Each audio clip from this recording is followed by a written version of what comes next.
दरख्वास्त करूंगा इस शेर के साथ प्रदेश अध्यक्ष साहब से कि अमीर शहर को तलवार करने वाला हूं, अमीर शहर को तलवार करने वाला हूं, मैं जी हुजूरी से इनकार करने वाला हूं।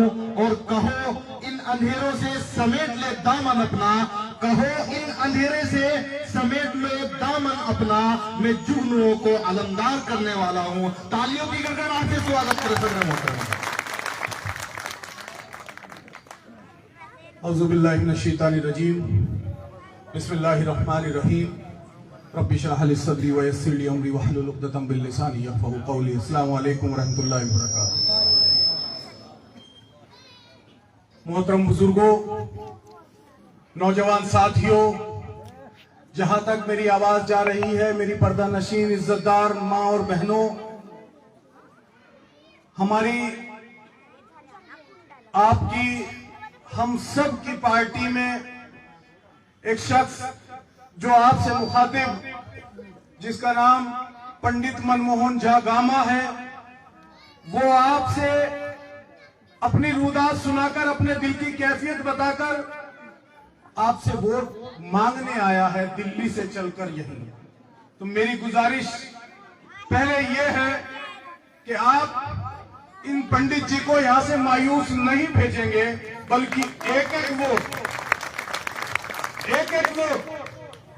केले के निशान पर लगाकर, बराबर में वार्ड नंबर 4 से अलमारी के निशान पर लगाकर, वार्ड नंबर 6 से ऊन का गोला, उनका चुनाव निशान ऊन का गोला है। जो लोग मेरी आवाज सुन रहे हैं, उनके वार्ड में आते हो, वहां उनके गोले को वोट दीजिए, यहां अलमारी को वोट दीजिए, और जहां मैं खड़ा हूं यहां केले को वोट दीजिए। मैं इसके लिए माजरत चाहता हूं कि मैं आपको इस बार पतंग का निशान नहीं दिला सका, लेकिन ये वादा करके जाता हूं कि अगली बार जब उत्तराखंड में कोई चुनाव होगा तो आपका चुनाव निशान पतंग होगा इंशाअल्लाह। मैं अपने जिला अध्यक्ष साहब का, मुफ्ती अब्दुल वाजिद साहब का, हमारे विधानसभा के अध्यक्ष जनाब हुज़ैफा हाशमी साहब का, मौलाना एजाज साहब का, अपने पंडित जी का, और ये मेरा छोटा सा अदना सा भाई, जिसके लिए आपसे मैं वोट की अपील करने आया। ये दोनों यहां खड़े हैं, वसीम भी यही है, शायद ये भी यही है। मैं इनके लिए आपसे वोट की सपोर्ट की। मैं चाहता ये हूं कि मेरी पार्टी, आपकी पार्टी, जिसका नाम मजलिस इत्तेहादुल मुस्लिमीन है, उत्तराखंड में पहली बार निकाय चुनाव लड़ रही है, और सुल्तानपुर में भी पहली बार पंचायत का चुनाव हो रहा है। वरना यहां प्रधान बनता था, लेकिन अब चेयरमैन बनने जा रहा है। क्यों इस इतिहास से अपने हाथ को महरूम रखना चाहते हो कि अगर आपने अपनी पार्टी को न जिताया तो एक इतिहास बीच में अधूरा रह जाएगा। एक तारीख अगर आपने जिता दिया इन लोगों को तो एक तारीख बनेगी।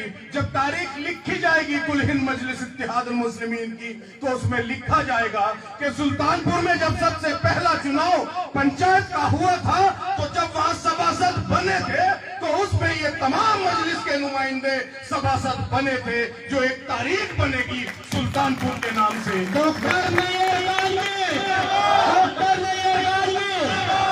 मेरे दोस्तों, नौजवान साथियों, मैं अपने कायद के बारे में आपको क्या कहूं। आपके पास मोबाइल है, टीवी आप देखते हो, अखबार आप पढ़ते हो, हर अखबार की हेडलाइन होती है, हर टीवी की न्यूज होती है, हर टीवी के न्यूज चैनल की टीआरपी बढ़ती है। सोशल मीडिया के जितने अकाउंट कंघालोगे, आपको एक शख्स ऐसा नजर आएगा कि जिसकी आवाज हर जगह गूंजती है, चाहे अखबार के पन्नों पर हो, या टीवी पर हो, या मोबाइल के ऊपर हो। उस शख्स की आवाज में ऐसी क्या वजह है कि वो क्यों सुनी जाती है, वो क्यों गूंजती है? उसकी एक बुनियादी वजह आज आपको बता के जाऊंगा। उसकी एक बुनियादी वजह ये है कि वो आवाज जो है, वो आवाज इस वक्त के मूसा की आवाज है। और फिरौन के सामने जब कोई मूसा आता है तो मूसा की आवाज को पूरी दुनिया में अल्लाह फैला देता है। अल्लाह ताला का काम है कि उनकी आवाज को आपके दिलों में, आपके जहनों तक पहुंचा रहा है। ये उस रब करीम का काम है। वो इसलिए है कि उस वक्त की मूसा की फिरौन की सरकार के सामने वो शख्स मूसा बनकर खड़ा है। जब पार्लियामेंट में कोई बात होती है 543 के ऐवान में, 543 के ऐवान में वो शख्स अकेला खड़ा होता है और अकेले खड़े होकर, मेरे दोस्तों, 3 तलाक का बिल पास हो रहा था।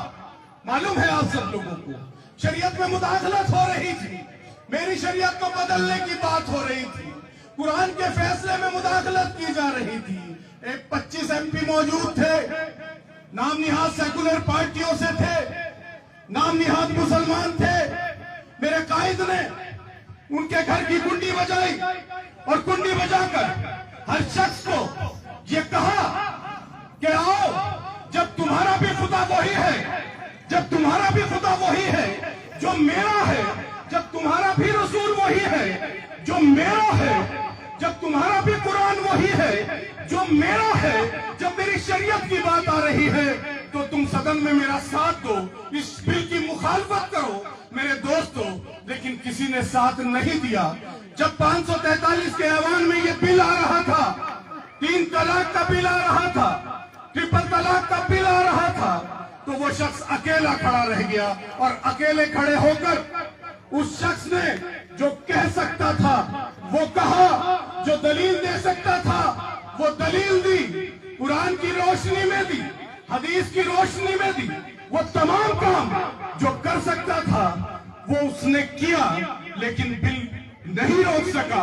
और जब उस दिन, एक बहुत बड़ी बात आपको बताऊं, जिस दिन ये बिल आ रहा था उस दिन उवैसी साहब की बेटी का निकाह हैदराबाद में हो रहा था, लेकिन वो शख्स अपनी बेटी के निकाह में शरीक नहीं हुआ। वो शख्स पार्लियामेंट में आया और पार्लियामेंट में आके बहस की, और बहस करने के बाद पार्लियामेंट में वो शख्स जब बाहर निकला, जो मर्द मुजाहिद है, जिसको आप अगर उसको देखोगे तो आपको लगेगा कि अल्लाह ने क्या हुस्न दिया है। सेहत का हुस्न उसके पास है, तालीम का हुस्न उसके पास है, ताकत का हुस्न उसके पास है, दौलत का हुस्न उसके पास है। अल्लाह ने उसे किसी हुस्न से कम नहीं रखा। और सबसे बड़ा हुस्न, उसकी मोहब्बत आपके दिलों में अल्लाह ने उतार रखी है। वो सबसे बड़ा हुस्न। बेटे टाइम कम है। मेरे दोस्तों, वो शख्स पार्लियामेंट की सीढ़ियां नहीं उतर सका, और पार्लियामेंट की 4 सीढ़ियां उतरकर वो शख्स रोने लगा। क्यों? उसकी शरीयत को बदल दिया गया था। ट्रिपल तलाक को बदल दिया, जो कुरान का कानून था उसे बदल दिया गया था। वो शख्स 4 सीढ़ियां नहीं उतर सका। जब सुबह को अखबार आया, राष्ट्रीय सहारा उर्दू का, मेरे घर पर उर्दू का भी आता है और भी आता है अल्हम्दुलिल्लाह, उस अखबार को मेरे वालिद साहब पढ़ रहे थे। मैंने देखा कि मेरे वालिद साहब सामने तख्त पे बैठे अखबार पढ़ रहे और रो रहे हैं। मैं उनके पास गया और मैंने देखा क्यों रो रहे हैं। मैंने देखा कि वो बैरिस्टर साहब की कल की पार्लियामेंट की कारगुजारी पढ़ रहे हैं, और राष्ट्रीय सहारा अखबार ने वो फोटो छापा कि ये मर्द मुजाहिद जो अंदर 542 से लड़कर आ रहा है, 4 सीढ़ियां नहीं उतर पाया और ये 4 सीढ़ियों पर बैठकर रोने लगा। ये दर्द उसे अपनी शरीयत का है, ये दर्द उसे अपने कुरान के तहफ्फुज़ का है, ये दर्द उसे मेरी और आपकी अजमत का है, ये दर्द उसे मेरे आपकी मोहब्बत का है। मेरे दोस्तों, जब मेरी बच्ची का हिजाब खींचा जाता है, कहा जाती है नाम नजहाद सेकुलर पार्टी है, कहा जाता है पार्टियों के नेता जो हमारे वोट से जीत के जाते हैं। कोई बोलता है आपका नाम लेकर, आपकी बच्ची के हिजाब की लड़ाई लेकर, कोई नहीं बोलता।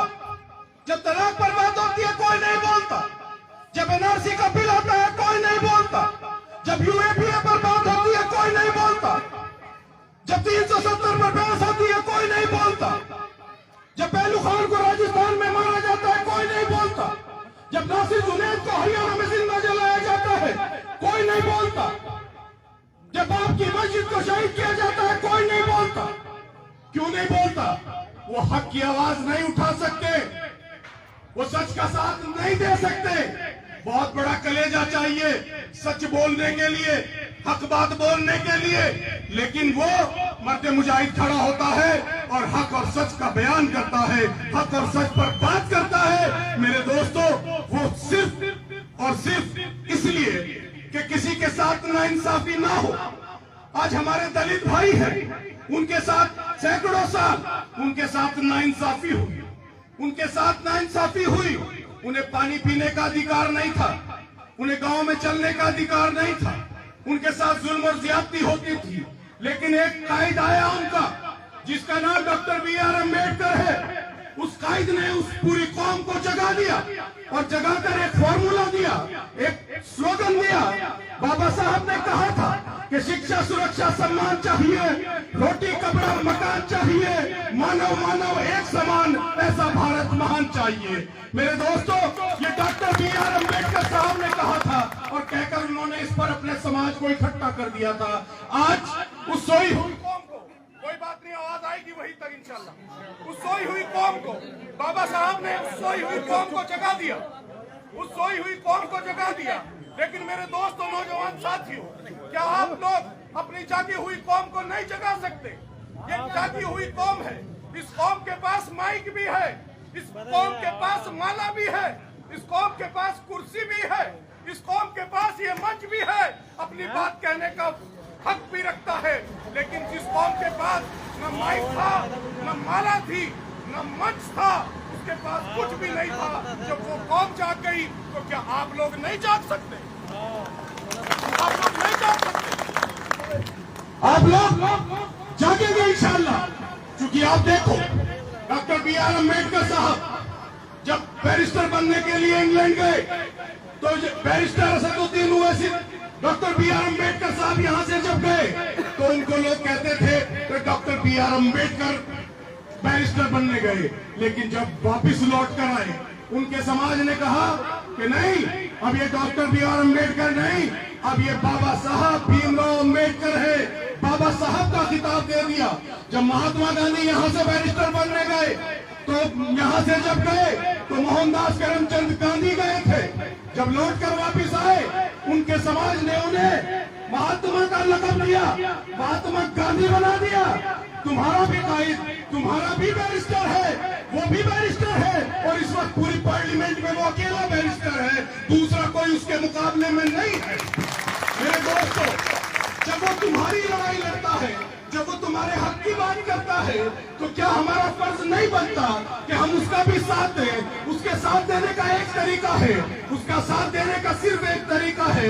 जमहूरियत में अगर किसी को अपनी ताकत का, किसी को अपनी मोहब्बत का एहसास कराना है, तो जमहूरियत में उसे वोट देकर एहसास कराओ कि हम तेरे साथ हैं।